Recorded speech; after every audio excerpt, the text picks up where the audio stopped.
12th class. Today's topic is electric field. तो पहले electric field की डेफिनेशन समझते हैं. तो let us consider this is the source charge. ठीक है, और एक वर्ड यूज करेंगे बेटा, टेस्ट चार्ज. टेस्ट चार्ज का मतलब क्या है? +1 कूलम. ठीक है, मैंने टेस्ट को इस पॉइंट पे रखा, इस पे कोई ना कोई फोर्स लगेगा. अब मैं इस पॉइंट से इसको शिफ्ट करके इस पॉइंट पे लेके जा रहा, तो फोर्स कम होगा या ज्यादा होगा? इस सोर्स चार्ज के कारण इस टेस्ट चार्ज पर पहले पोजीशन ये थी, अब पोजीशन है ये. इस पे फोर्स कम होगा या ज्यादा होगा? कम, क्योंकि डिस्टेंस इंक्रीज कर रहा है बेटा. और फोर्स का फार्मूला क्या था? K/r². तो मैं इसके दूर लेके जा रहा हूं तो डिस्टेंस बढ़ेगा, डिस्टेंस बढ़ेगा तो फोर्स घटेगा. ओके, फिर मैं थोड़ा सा और आगे शिफ्ट करता हूं तो फोर्स और कम होगा. तो एक पॉइंट के बाद ऐसी कंडीशन आएगी कि सोर्स चार्ज उस टेस्ट चार्ज पे कोई भी फोर्स अप्लाई नहीं कर पाएगा. ठीक है, हमने मान लिया ये पॉइंट ये है और ये इसके चारों तरफ डिस्टेंस r का डिस्टेंस है. ठीक है, मीन्स यदि मैं टेस्ट चार्ज को यहाँ पे रखता हूँ तो सोर्स चार्ज कोई इफेक्ट नहीं प्रोड्यूस कर पा रहा है, और इसके अंदर यदि एंटर करता है तो इस पर फोर्स लगाएगा. ठीक है ना. तो इस सोर्स चार्ज के चारों तरफ इसको रेडियस मान के लिए मैं स्फीयर ड्रॉ करते हैं, तो that is the electric field of this source charge. Okay, तो डेफिनेशन क्या हुई? The space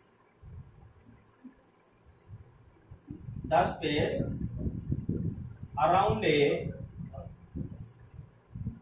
source charge in which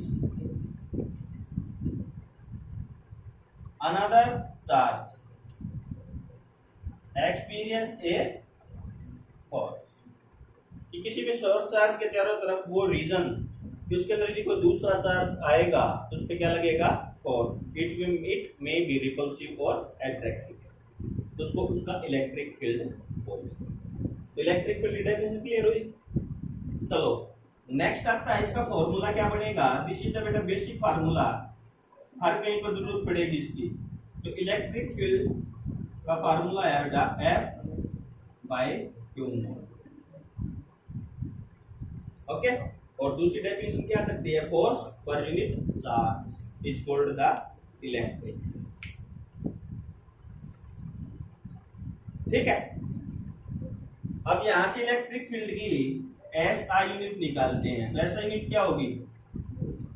force की क्या होगी? चार्ज की कूलम, तो न्यूटन पर कूलम. इसके बाद बात आती है डायमेंशनल फार्मूला. तो डायमेंशनल फार्मूला क्या आएगा? MLT-2/8. इसको सोल्व कर देंगे, इसकी वैल्यू आएगी. ठीक है, इसके बाद electric field is scalar quantity और vector quantity. Electric field is a scalar quantity और vector quantity. It is a vector quantity. If it is a vector quantity then what is the direction? Yes, देखो बेटा, जब किसी vector को किसी scalar से divide करेंगे तो वेक्टर क्वांटिटी ही आएगी, है ना. और डायरेक्शन क्या होगी? जो फोर्स की होगी. क्यों? जो स्केलर है वो इसके मैग्नीट्यूड को ही कम करेगा, चेंज करेगा, डायरेक्शन को तो इफेक्ट करेगा. तो direction of electric field is, चाहे तो लिख दो सेम एज फोर्स, और we can say that from positive to negative. ठीक है, यहां तक किसी को कोई प्रॉब्लम? इलेक्ट्रिक फील्ड की बेसिक डेफिनेशन और ये याद रखना आपने. नेक्स्ट टॉपिक क्या बेटा? Electric field due to a point charge. तो let us consider this is the source charge at point A and we have to calculate the electric field at point P at a distance r. Okay, let us consider a point charge q is placed at point A and we have to calculate the electric field at point B at a distance r. ये पूछा गया है, तो हम क्या करें? By using Coulomb's law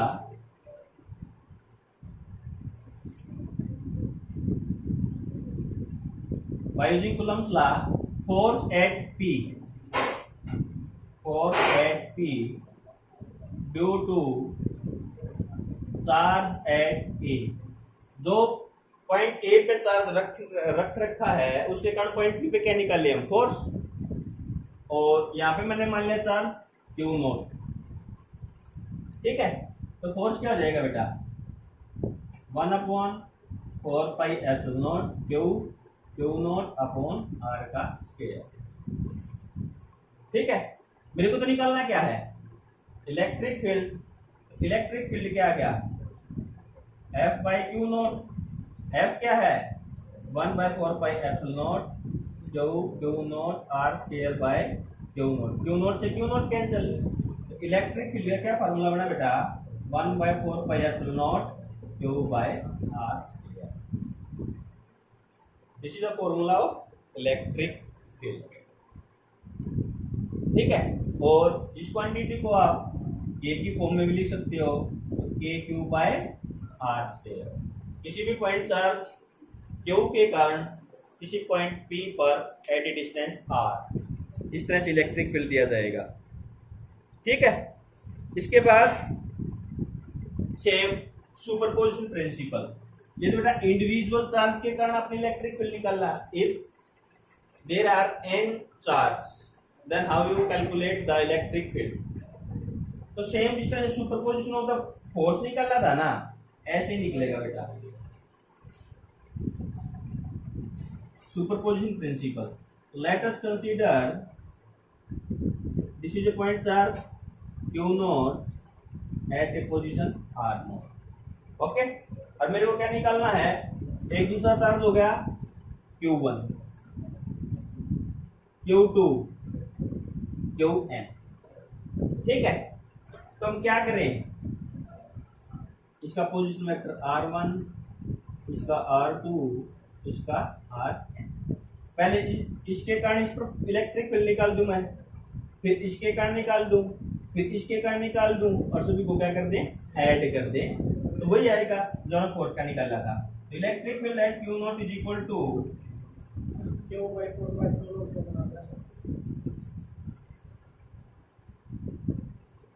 ये सभी की वैल्यू कैलकुलेट कर लोगे, ठीक है ना। इसमें कुछ भी डिस्टेंस फोर्स निकाला था, बिल्कुल एज ही रहेगा। इसके बाद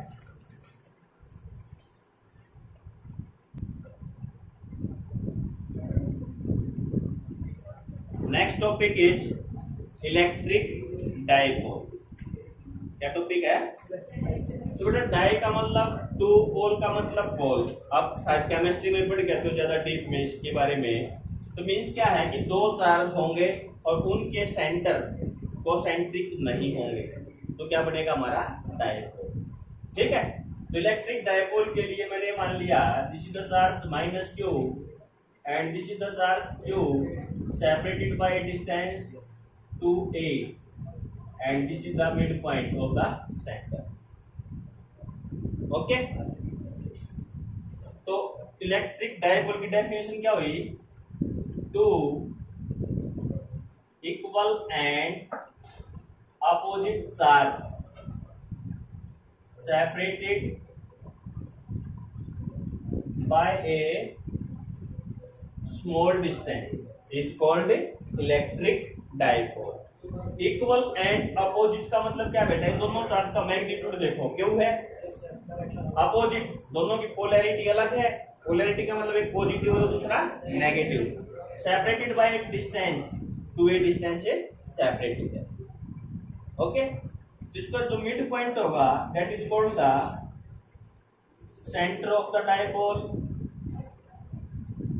और ये जो पूरी होगी बेटा इसको बोलेंगे हम length of the dipole,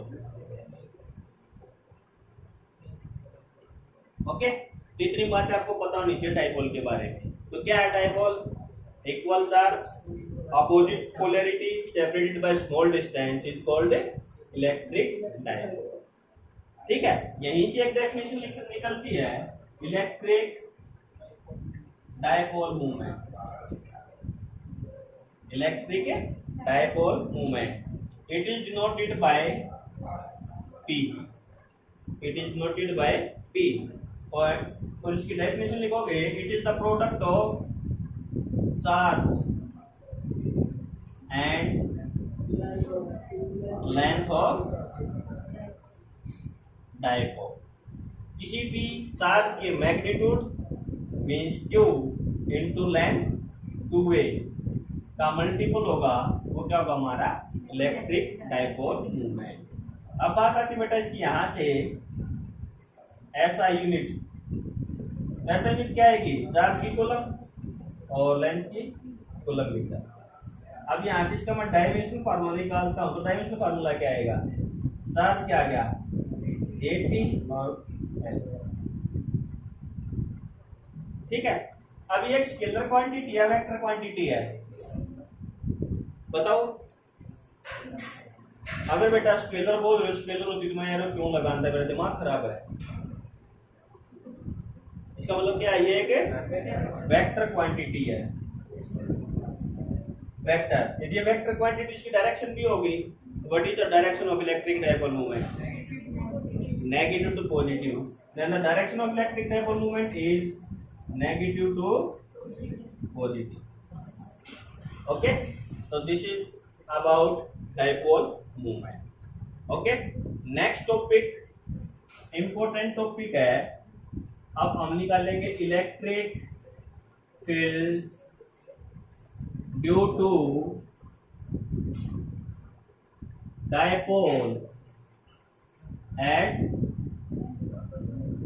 axial line. ठीक है, अब बेटा एक वर्ड आया एक्सियल। एक्सियल का मतलब क्या है, मीन्स एक ऐसी लाइन जो दोनों चार्ज से पास होगी। For example this is the dipole, और यदि मैं एक लाइन पास करता हूँ, वो इसमें से इस तरह से गुजर रही है, उसको क्या बोलेंगे हम, एक्सियल लाइन।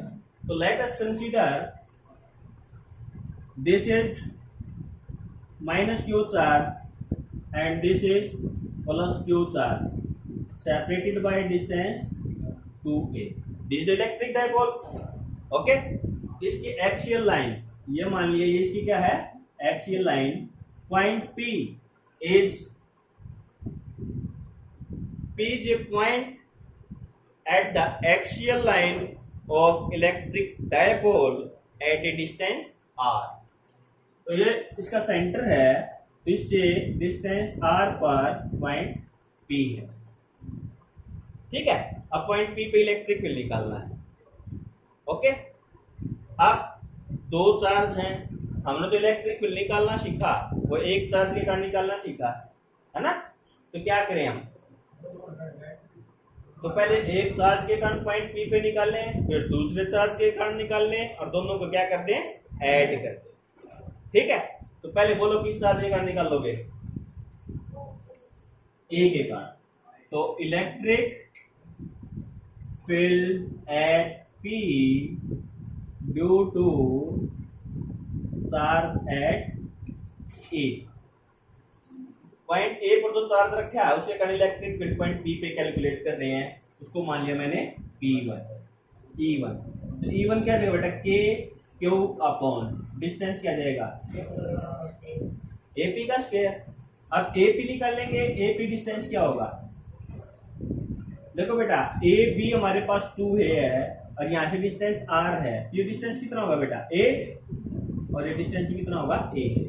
तो क्या कर सकते हैं उसको मैं K Q upon R plus A का स्क्वायर। ओके, अब पॉइंट P पे इस चार्ज के कारण इलेक्ट्रिक फील्ड की डायरेक्शन क्या होगी, बताओ कैसे निकालेंगे इलेक्ट्रिक फील्ड की डायरेक्शन, पहले मेथड बताओ मेरे को।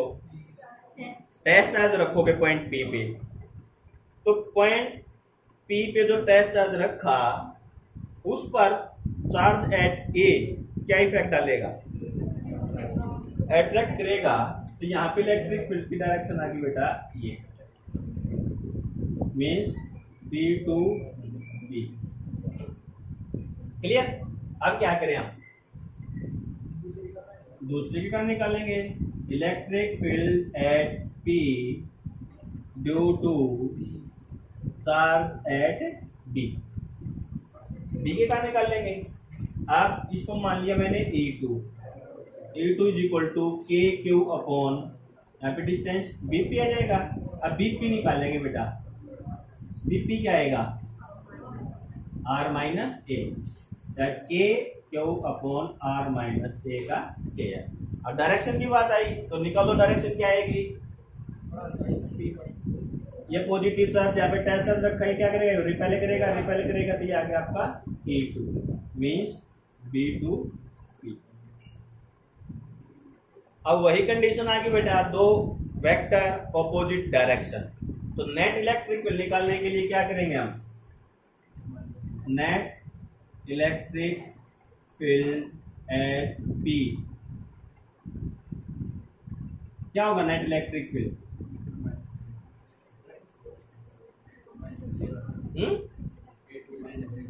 अब बेटा एक में से दूसरे को सब्ट्रैक्ट करना पड़ेगा। अब किस क्वांटिटी में से कौन से को सब्ट्रैक्ट करें, ये बात कैसे पता चलेगी आपको? बड़ी में से छोटी क्वांटिटी। अब बड़ी क्वांटिटी कौन सी है? जिसका डिनोमिनेटर छोटा है। डिनोमिनेटर किसका छोटा है? इसका। ये आ जाएगा बेटा आपका E2 माइनस E1। बेटा के क्यू कॉन्स्टेंट निकाल दिया, 1 अपॉन R माइनस ए का square minus 1 upon R plus. ठीक है, अब इसको सोल्व किया तो बेटा के क्यू, नीचे वाली क्वांटिटी का मैंने क्या किया? एलसीएम लिया। इस एलसीएम को ऐसे लिख सकता हूं ना,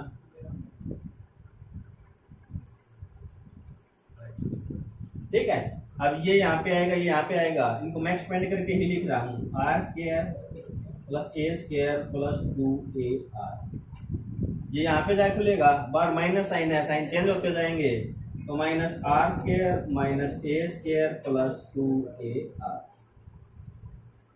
ठीक है, आर स्क्वायर से आर स्क्वायर, ए स्क्वायर से ए स्क्वायर, तो ये आ गया बेटा के Q 2A into 2R, 2AR 4AR हो गया। तो बेटा मैंने 2A और 2A तोड़ दिए, 2A और 2R 4AR हो गया ना।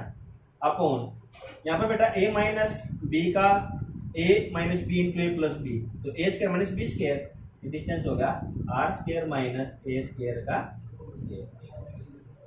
ठीक है, अब Q इंटू T 2A क्या आ जाएगा बेटा? P dipole moment. ये आ गया, इस 2 को आगे ले रहा हूं मैं, 2KP R upon R square minus A square का स्क्वायर। ठीक है, अब इसका स्पेशल केस बनाते हैं हम कि if R is greater than A, तो A को नेगलेक्ट कर देंगे, ये नेगलेक्ट होगा, R स्क्वायर का स्क्वायर कितना? 4, A का ऊपर है, इसको कैंसिल कर देगा, तो क्या बचेगा? E axial is equal to 2KP by R। Okay, यहां से एक क्वेश्चन बेटा, अब यहां पर नेट इलेक्ट्रिक फील्ड और डायपोल मूवमेंट के बीच में क्या एंगल होगा? Angle between axial and dipole movement. E axial और डायपोल मूवमेंट के बीच का एंगल क्या होगा? देखो, अब आपका नेट इलेक्ट्रिक फील्ड क्या आया? E2 में से E1 को सब्ट्रैक्ट किया ना, तो जो बड़ी क्वांटिटी उसी डायरेक्शन में रहेगा। अब 5 माइनस 2 कर रहे हो आप, तो क्वांटिटी जो 5 का साइन था वही तो रहेगा ना आंसर का। तो यहाँ पर जो E2 की डायरेक्शन वही रहेगी, तो इलेक्ट्रिक फील्ड की डायरेक्शन आई बेटा आपकी ये, है ना। अब डायपोल मोमेंट की डायरेक्शन नेगेटिव टू पॉजिटिव पढ़ के आए हो, and this is the direction of electric dipole movement. अब दो वेक्टर दोनों सेम डायरेक्शन में, इनके बीच में एंगल कितना हुआ? ये एमसीक्यू में पूछा जाता है कई बार। The angle between E axial and dipole movement is 0। Clear? यहां तक किसी को दिक्कत? Next topic is electric field at equatorial line. तो सबसे पहले मतलब समझते हैं इक्वेटोरियल लाइन का मतलब क्या है। तो इक्वेटोरियल लाइन का मतलब क्या बेटा, ये मान लिया आपका डायपोल है, तो इक्वेटोरियल लाइन का मतलब है एक ऐसी लाइन जो सेंटर ऑफ द डायपोल से पास करे और इसके परपेंडिकुलर हो। ये क्या हो गया आपकी इक्वेटोरियल लाइन। और इस पॉइंट टी पे मेरे को क्या निकालना है, electric field at a distance R. ठीक है, तो क्या करें, अब length of the dipole 2a है, तो इसको मैं 2 पार्ट में इस तरह से डिवाइड कर सकता हूं। तो फिर सुपरपोजिशन प्रिंसिपल यूज करेंगे। तो सबसे पहले क्या करूं मैं, एक चार्ज के कारण इलेक्ट्रिक फील्ड निकालूं, तो बोलो किस चार्ज के कारण निकालना, पहले एक के कारण। तो electric field at P due to charge at A।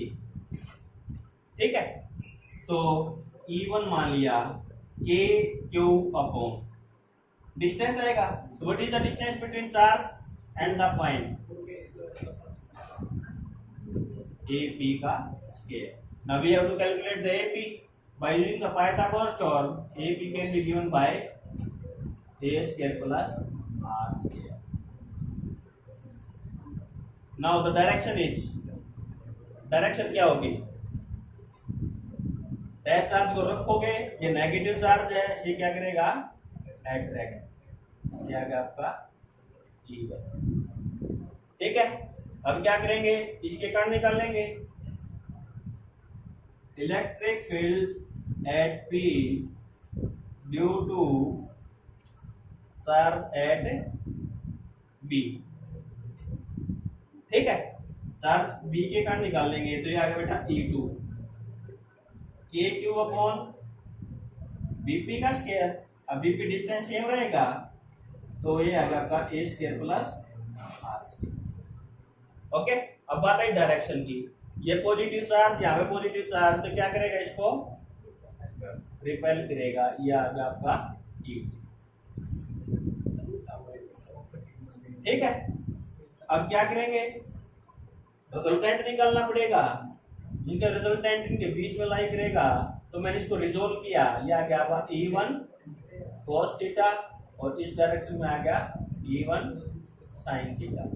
ये इसके परपेंडिकुलर आ गया, इस डायरेक्शन में आएगा E2 cos थीटा, और इसके perpendicular E2 sin theta. Okay, अब देखो बेटा E1 E2 की वैल्यू मैग्नीट्यूड में सेम है ना, तो E1 sin theta is equal to E2 sin theta equal होंगी। मैग्नीट्यूड में डायरेक्शन अपोजिट है, तो क्या होगी बेटा, एक दूसरे को कैंसिल आउट कर दें। ओके, अब आपका नेट इलेक्ट्रिक फील्ड बचा